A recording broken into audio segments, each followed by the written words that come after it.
솔로몬의 아들 르호보암 시대에 이스라엘은 남과 북으로 갈라졌습니다. 북왕국 이스라엘은 역대 19명의 왕들이 다스렸는데 전부 다 악한 왕들이었습니다. 결국 그들은 아수르에 멸망당했습니다. 남왕국 유다는 역대 20명의 왕들이 다스렸는데 히스기야와 요시아와 같은 선한 왕들도 더러 몇 명 있었습니다. 그러나 유다의 왕들도 대부분 하나님 보시기에 악을 행했습니다. 유다의 대표적인 악한 왕은 므낫세입니다. 그는 하나님께서 그 땅에서 쫓아내신 가나안의 7족 속에 가증한 풍습을 따라했습니다. 그는 자기 아버지 히스기야가 헐어버린 산당들을 다시 세웠습니다. 북왕국의 대표적인 악한 왕 아합의 행위를 따라서 바알을 위해서 제단을 쌓고 아세라 목상을 만들고 하늘의 해와 달과 별들도 숭배했습니다. 그는 하나님의 성전 안에 이방신을 위한 제단을 만들었습니다. 하나님의 성전 안과 밖 두 뜰에도 해와 달과 별들을 섬기는 제단을 세웠습니다.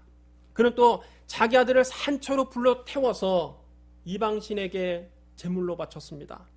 점쟁이를 불러서 점을 치고 마술사를 시켜서 마법을 부리게 하고 신접한 자와 박수무당을 찾아다녔습니다.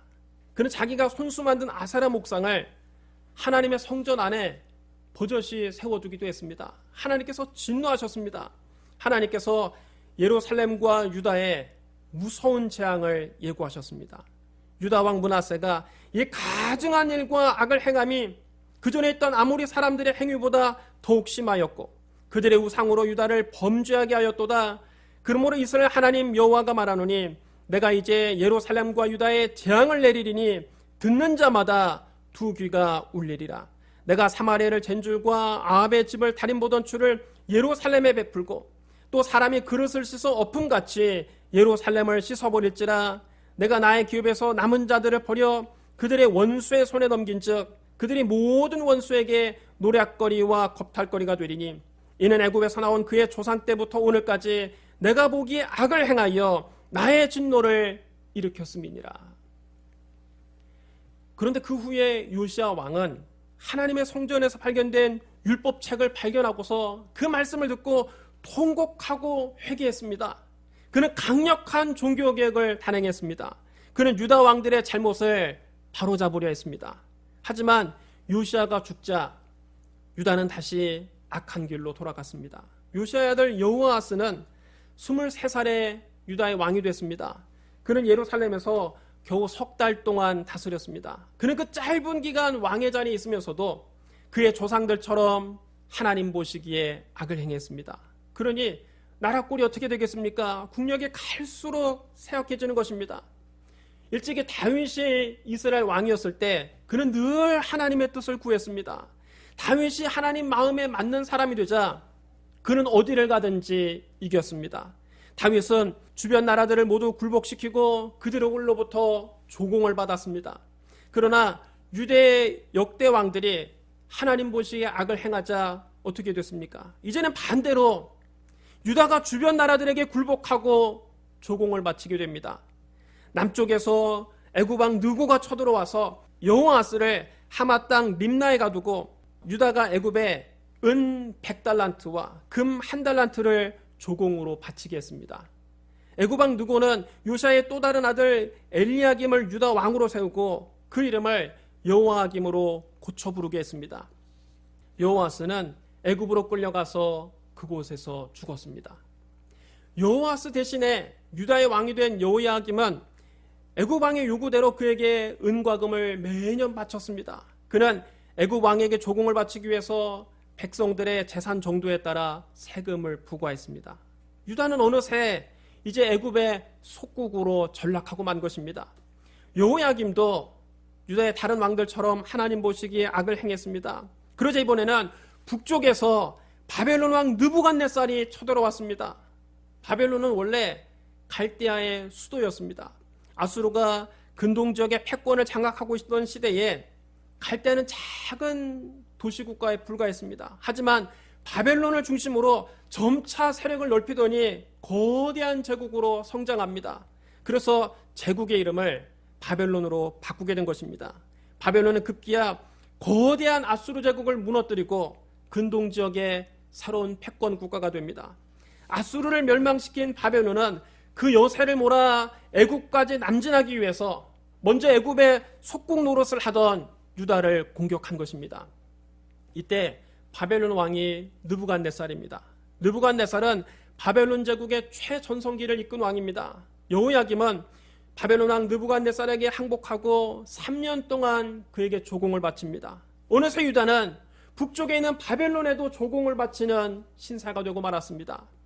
3년 만에 여호야김이 바벨론의 느부갓네살에게 반기를 들었습니다.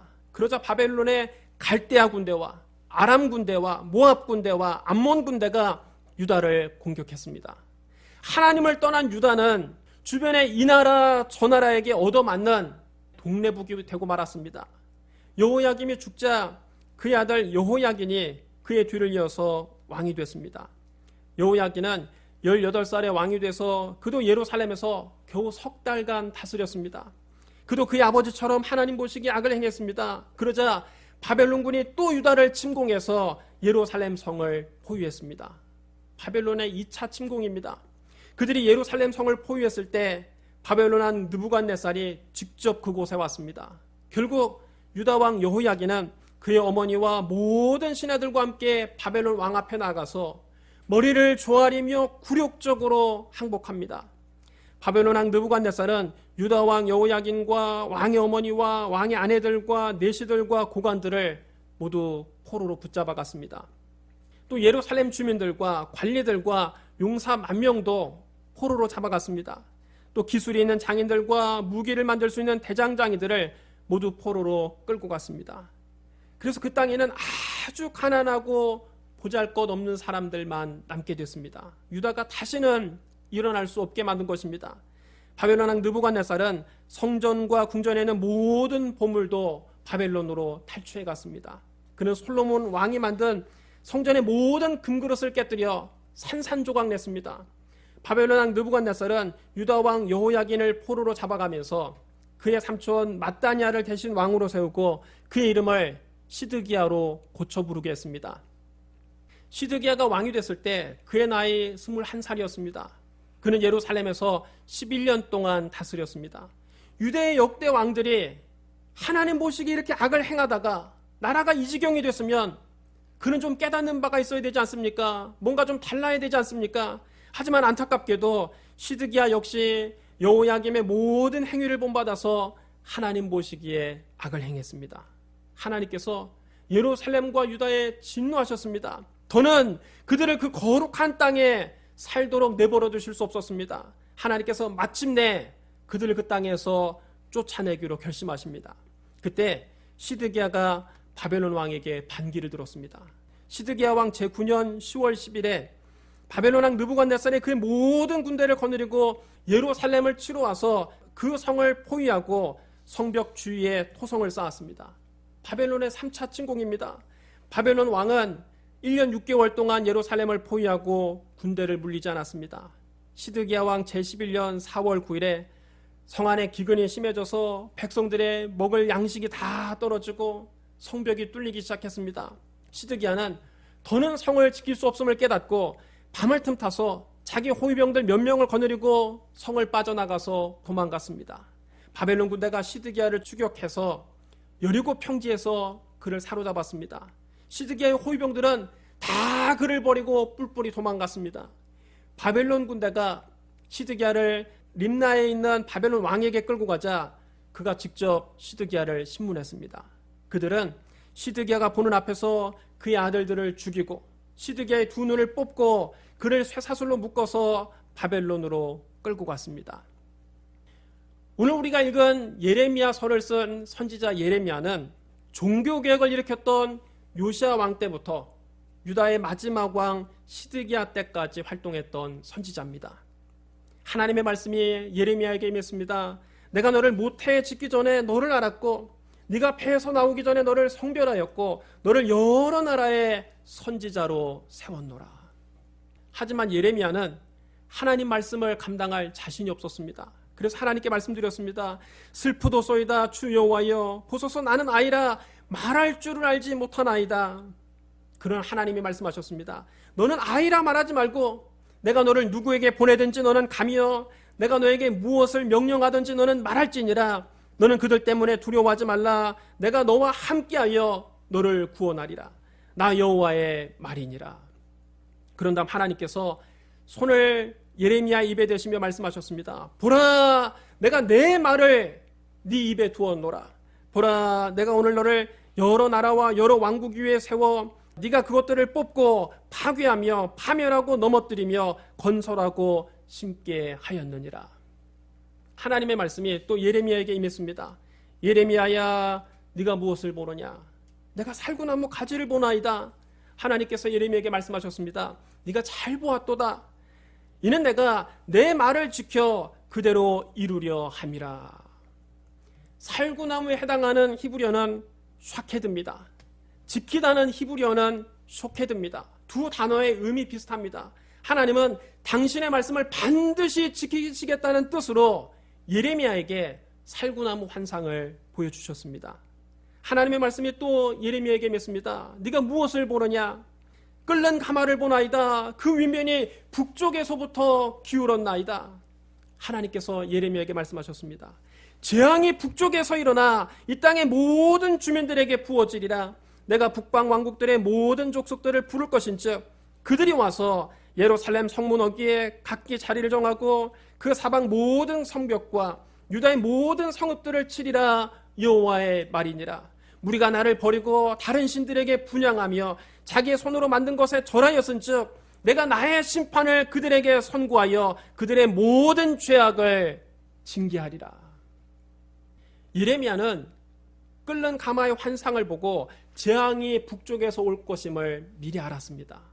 유다가 멸망하기 한참 전에 벌써 요시야 시대에 예레미야는 하나님의 부름을 받을 때부터 유다가 북방에 있는 바벨론에서 멸망당할 것을 미리 알고 있었습니다.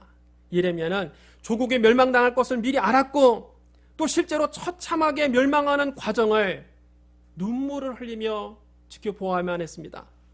하나님의 말씀이 또 예레미야에게 임했습니다. 내 백성이 두 가지 악을 행하였나니 곧 그들이 생수의 근원되는 나를 버린 것과 스스로 웅덩이를 판 것인데 그것은 물을 가두지 못할 터진 웅덩이들이니라. 하나님의 백성이 하나님께 두 가지 악을 행했습니다. 첫째는 하나님을 버린 것입니다. 하나님이 생수의 근원이십니다. 그런데 생수의 근원이신 하나님을 버리자 그들은 영적으로 목말랐습니다. 둘째로 잘못은 이 목마름을 해결하고자 그들이 스스로 웅덩이를 판 것인데 그것은 물을 가두지 못할 터진 웅덩이들이었습니다. 이 말씀이 무슨 뜻입니까? 예레미야 2장 4절로 8절 말씀을 보면 그 의미를 우리가 분명하게 알 수 있습니다. 야곱의 집과 이스라엘 집 모든 족속들아 여호와의 말씀을 들으라. 나 여호와가 이와 같이 말하노라. 너희 조상들이 내게서 무슨 불의함을 보았기에 나를 멀리하고 가서 헛된 것을 따라 헛되이 행하였느냐. 그들이 우리를 애굽 땅에서 인도해 내시고 광야 곧 사막과 구덩이 땅 건조하고 사망에 그늘진 땅 사람이 그곳으로 다니지 아니하고 그곳에 사람이 거주하지 아니하는 땅을 우리에게 통과하게 하시던 여호와께서 어디 계시냐 하고 말하지 아니하였도다. 내가 너희를 기름진 땅에 인도하여 그곳의 열매와 그곳의 아름다운 것을 먹게 하였거늘 너희가 이리로 들어와서는 내 땅을 더럽히고 내 기업을 역겨운 것으로 만들었으며 제사장들은 여호와께서 어디 계시냐 말하지 아니하였으며 율법을 다루는 자들은 나를 알지 못하며 관리들도 나에게 반역하며 선지자들은 바알의 이름으로 예언하고 무익한 것들을 따랐느니라. 하나님께서 애굽에서 430년 동안이나 종살이하던 이스라엘 백성들을 그곳에서 건져내셔서 광야를 지나게 하시고 40년 동안 그 광야 생활을 지켜주시고 마침내 적과 꿀이는 가나안 땅을 차지하게 하셨습니다. 그러나 기름진 땅에 살게 된 백성들은 하나님을 버리고 가나안 7족속의 역겨운 풍습을 따라했습니다. 그들은 바알을 신으로 섬기고 아세라 목상을 만들고 하늘의 해와 달과 별들을 숭배했습니다. 또 자기 아들들을 산채로 이방신들에게 제물로 바쳤습니다. 점쟁이를 불러서 점을 치고 신접한 자와 박수무당을 찾아다녔습니다. 그들은 여호와께서 어디 계시냐 묻지도 않았습니다. 하나님을 찾지도 않았습니다. 바로 그것이 그들이 스스로 웅덩이를 판 것입니다. 그러나 그들이 판 웅덩이는 터진 웅덩이입니다. 터진 곳으로 물이 다 새어나가서 그들에게 마실 물을 공급해 주지 못합니다. 그들이 판 웅덩이는 그들의 영혼의 목마름을 해결해 주지 못했습니다. 그들은 살아계신 하나님을 멀리하고 헛된 것을 따라서 헛되이 행하다가 결국은 멸망당하게 된다는 뜻입니다. 신약시대 예수님께서 남쪽 유대지방에서 북쪽 갈릴리로 가실 때 그 중간에 있는 사마리아를 지나가셨습니다.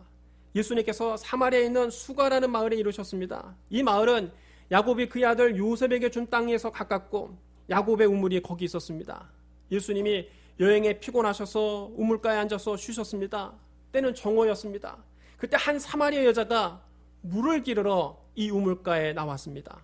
예수님께서 그 여자에게 마실 물을 좀 달라고 하셨습니다. 그러자 이 여인이 소스라치게 놀랍니다. 왜냐하면 당시 유대인들은 사마리아인들과 상종하지 않았기 때문입니다. 이스라엘이 북왕국 이스라엘과 남왕국 유다로 갈라진 뒤 사마리아는 북왕국의 수도가 됐습니다. 북왕국 이스라엘이 아수르에 의해서 멸망당했을 때 북왕국의 지도층들은 다 아수르의 포로로 끌려갔습니다. 그 대신 아수르의 관리들과 백성들이 사마리아에 들어와 살면서 혼혈 정책으로 자폰이 이루어졌습니다. 그 결과 사마리아인들은 혈통의 순수성을 상실하고 신앙 역시 변질됐습니다. 사마리아 사람들은 아수르 사람들과 섞여 살면서 이방신을 섬기게 됐습니다. 이 때문에 남쪽에 사는 유대인들은 사마리아인들을 이방인들처럼 취급했습니다. 심지어 남쪽 유대지방 사람들은 북방 갈릴리로 가기 위해서 여행을 할 때 그 중간에 있는 사마리아를 통과하기 싫어서, 사마리아 사람들 만나기 싫어서 멀리 베레아 쪽으로 돌아가기까지 했습니다. 그런데 예수님은 일부러 그 사마리아를 찾아가셨습니다. 게다가 주님이 처음 보는 사마리아 여자에게 말을 거셨습니다. 그러니까 이 여자가 깜짝 놀라는 것입니다. 당신은 유대인인데 어찌 사마리아 여자인 나에게 물을 달라 하십니까? 예수님께서 그 여자에게 대답하셨습니다. 네가 만일 하나님의 선물과 또 너에게 물을 좀 달라는 이가 누구인 줄 알았더라면 네가 그에게 구하였을 것이요 그가 생수를 너에게 주었으리라. 그러자 이 사마리아 여자가 예수님을 비웃습니다. 선생님, 당신에게는 두레박도 없고 이 우물물은 깊은데 당신이 어디에서 생수를 구하신단 말입니까? 이 우물은 야곱이 우리에게 주신 겁니다. 그와 그 자녀들과 가축들까지 다 이 물물을 마셨습니다. 그런데 당신이 나에게 생수를 주시겠다니 그렇다면 당신이 우리 조상 야곱보다 크단 말입니까? 그때 예수님께서 이 여인에게 말씀하셨습니다. 이 물을 마시는 자마다 다시 목마르려니와 내가 주는 물을 마시는 자는 영원히 목마르지 아니하리니 내가 주는 물은 그 속에서 영생하도록 솟아나는 샘물이 되리라. 여러분 따라해 주시랍니다. 내가 주는 물은 그 속에서 영생하도록 솟아나는 샘물이 되리라. 예수 그리스도가 바로 생수의 근원입니다. 세상이 주는 물은 마셔도 다시 목이 마릅니다. 우리의 영혼의 목마름을 해결시켜주지 못합니다. 그러나 예수님이 주시는 물을 마시는 자는 영원히 목마르지 않습니다. 우리 영혼의 목마름을 해결할 생수는 오직 예수님만이 주실 수 있습니다. 이 여인은 남편을 5번이나 바꿨습니다. 이 여자는 잘생긴 남자와도 살아봤습니다. 맘착한 남자와도 살아봤습니다. 돈 많은 남자와도 살아봤습니다. 지식이 많은 남자와도 살아봤습니다. 권력이 있는 남자와도 살아봤습니다. 하지만 그 누구에게서도 만족할 수 없었습니다. 왜냐하면 그들은 다 터진 웅덩이였기 때문입니다. 거기에 행복이 없었습니다. 행복이라는 물을 세상적인 조건 속에 가둘 수가 없었습니다. 세상 사람들이 좋아하는 외모, 세상 사람들이 선호하는 성격, 세상 사람들이 부러워하는 재력, 세상 사람들이 갖고 싶어하는 지식, 세상 사람들이 두려워하는 권력, 이 모든 것이 다 터진 웅덩이들입니다. 세상이 주는 물은 마셔도 다시 목이 말랐습니다. 그런데 예수님을 만난 다음 이 여인의 목마름이 한순간에 해결됩니다. 가슴 깊은 곳에서 세상이 줄 수 없는 기쁨이 샘솟았습니다. 지금까지 이런 기쁨을 주신 분은 없었습니다. 잘생긴 남자도, 맘착한 남자도, 돈 많은 남자도, 지식이 많은 남자도, 권력을 가진 남자도 이런 기쁨을 주지 못했습니다. 예수님이 주시는 기쁨은 세상이 줄 수 없는 기쁨입니다. 세상에 주는 물은 마치 바닷물과 같아서 마셔도 다시 목이 말랐는데 예수님이 주시는 말씀을 들으니까 뱃속 깊은 곳에서 기쁨이 샘물처럼 솟아나기 시작했습니다. 영혼의 목마름을 해결하지 못하던 여인이 예수 그리스도를 만나고 비로소 영혼의 만족함을 느끼게 된 것입니다. 유대인의 명절 초막절에 예수님은 예루살렘 올라가셨습니다. 명절 끝날 곧 모든 백성이 성회로 모이는 큰 날에 주님은 성전에 서서 큰 소리로 외치셨습니다. 누구든지 목마르거든 내게로 와서 마시라. 나를 믿는 자는 성경의 이름같이 그 배에서 생수의 강이 흘러나오리라. 여러분 따라해 주시기 바랍니다. 나를 믿는 자는 그 배에서 생수의 강이 흘러나오리라. 예수 그리스도가 바로 생수의 근원입니다. 예수 그리스도를 믿는 자는 그 배에서 생수의 강이 흘러나옵니다. 요한계시록 21장 6절로 8절에서 예수님은 말씀하셨습니다. 이루었도다. 나는 알파와 오메가요 처음과 마지막이라. 내가 생명수 생물을 목마른 자들에게 값없이 주리니 이기는 자는 이것들을 상속으로 받으리라. 나는 그의 하나님이 되고 그는 내 아들이 되리라. 그러나 두려워하는 자들과 믿지 않는 자들과 흉악한 자들과 살인자들과 음행하는 자들과 점술가들과 우상 숭배자들과 거짓말하는 모든 자들은 불과 유황으로 타는 못에 던져지리니 이것이 둘째 사망이라. 여러분 따라해 주셔야 합니다. 내가 생명수 샘물을 목마른 자에게 값없이 주리니. 예수 그리스도가 생수의 근원입니다. 우리의 죄를 대신 짊어지고 십자가에서 피 흘려 죽으시고 부활하신 예수님만이 목마른 자에게 생명수 샘물을 값없이 주실 수 있습니다. 생수의 근원이신 예수님을 믿지 않고 두려워하는 자들과 흉악한 자들과 살인자들과 음행하는 자들과 점술가들과 우상 숭배자들과 거짓말하는 모든 자들은 결국 불과 유황으로 타는 못에 던져집니다. 사랑하는 성도 여러분, 생수의 근원은 오직 예수 그리스도입니다. 인간이 스스로 판 웅덩이는 물을 가두지 못할 터진 웅덩이들입니다. 인간이 만든 우상, 인간이 추구하는 외모, 인간이 모으려고 하는 재물, 인간이 쌓아 올린 그 얄팍한 지식들, 인간이 따르는 권력은 다 터진 웅덩이들입니다. 이것들이 우리 영혼의 목마름을 해결해 주지 못합니다. 오직 십자가에서 피 흘리신 예수님만이 우리에게 영생하도록 솟아나는 생수를 주실 수 있습니다. 그러므로 세상의 터진 웅덩이에서 헛되고 헛된 것만 구하지 말고 예수 그리스도를 구주로 믿고 주님이 주시는 기쁨, 주님이 주시는 행복, 주님이 주시는 영생, 주님이 주시는 천국을 누리시기를 예수님 이름으로 축원합니다. 우리 기도하겠습니다. 사랑과 은혜가 풍성하신 하나님 아버지, 우리가 예수 그리스도를 만나기 전에는 세상에서 헛되고 헛된 것만 구하며 살았습니다. 그것은 터진 웅덩이라 우리에게 생수를 주지 못했습니다. 십자가에서 필리신 예수 그리스도를 만나고 우리 영혼 깊은 곳에서 참된 기쁨을 얻었습니다. 천국 가는 그날까지 오직 주님만 섬기게 하여 주시옵소서. 우리에게 생명수 샘물을 주시니 감사합니다. 예수님 이름으로 감사하며 기도드리옵나이다. 아멘.